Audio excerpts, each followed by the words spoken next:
What did your parents say to you that will haunt you forever? When my mother told me the true reason she had abandoned me, I was under the narrative that she had packed her bags when I was 2 years old, and left my father to raise me himself. I grew up to resent and hate her. Mainly because I saw how my father was working super long hours to make ends meet. I hated how my grandma basically had to raise me.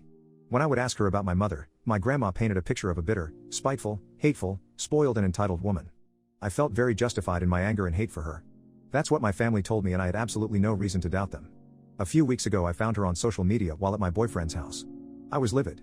She was out there living her best life. She was a cook in a Michelin star restaurant. She travels, has a huge apartment, and apparently is married to a gorgeous man. In a fit of rage, I messaged her cursing her out for abandoning me to live her frivolous life. She obviously saw it. Instead of going off on me, she just asked me to meet her and that she felt like I had a right to express my anger to her in person. I was shocked, because my father said she never stood for the consequences of her actions. Without telling anyone, I agreed. She invited me to this amazing restaurant, paid for the Uber for me and everything. It was very awkward at the beginning. I kept berating her. I was so angry. I cried a little.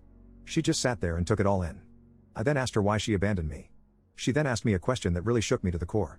Do you really want to know the whole story? It's not pretty and you won't like it. I am ready to be the bad guy in your head forever and keep my distance if you so wish. I paused for a moment, but then nodded my head, and she told me everything. Apparently, her and my father met shortly before they finished university. At that time my mother had said she did not want to stay in the university town. A few months after dating, my father told her that his landlord was evicting him because the apartment was needed for immediate family use. She offered him to stay with her while he found something else. Months passed and he was not doing anything. Then she got a job offer in another country. She told my father that he could take over her apartment or come with her. They had this huge fight where my mother told him that she was not ready for the type of commitment he wanted. She wanted different things in life than him, and that as much as she loved him, they weren't compatible. They stayed living together, and then one day she found out she was pregnant. She told me straight up that she was thinking of not having me. She did not feel ready to be a mom at 22. She did not feel maternal feelings.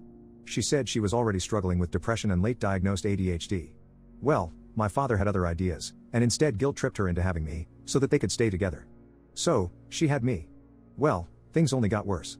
She said that the time after birth was really bad. My father was dragging out the legal procedures, and he refused to vacate the home. My mother said that while she felt love for me and that there were moments when she felt overjoyed, it was overshadowed by huge waves of depression and harmful thoughts. She was scared that she was going to end up hurting me. In the end, she was so desperate that she agreed to stay with my father if he agreed to be the main caretaker. He did, but only half-baked. She then told me of her lowest point, and it brought me to tears. Around your second birthday, your father admitted that he tampered with my birth control, in order to get me pregnant. That was the last straw. It destroyed me. The next day, I attempted to take my own life. My heart plummeted when I realized what my father had done.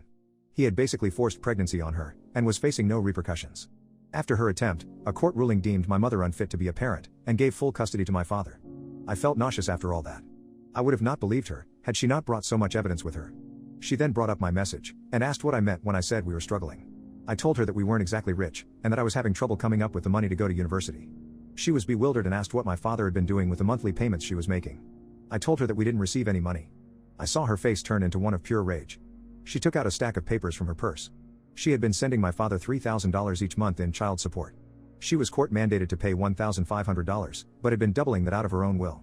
In the end, she apologized to me. She was sorry I had to go through all of this. She wished she had been stronger, and was sorry that she let me grow up the way I did. At this point tears were streaming down my face like a waterfall. She then told me to take my time. She would contact me again regarding the payments and that it was up to me if I wanted to see her again. She said she couldn't be the mother I wanted, but she could at least help me with whatever I needed from there on out. I hugged her. I cried. She cried. I boxed up my food and she got me another Uber home. I stayed in contact with her, and we actually built up a good relationship, all things considered. I still haven't totally forgiven my father.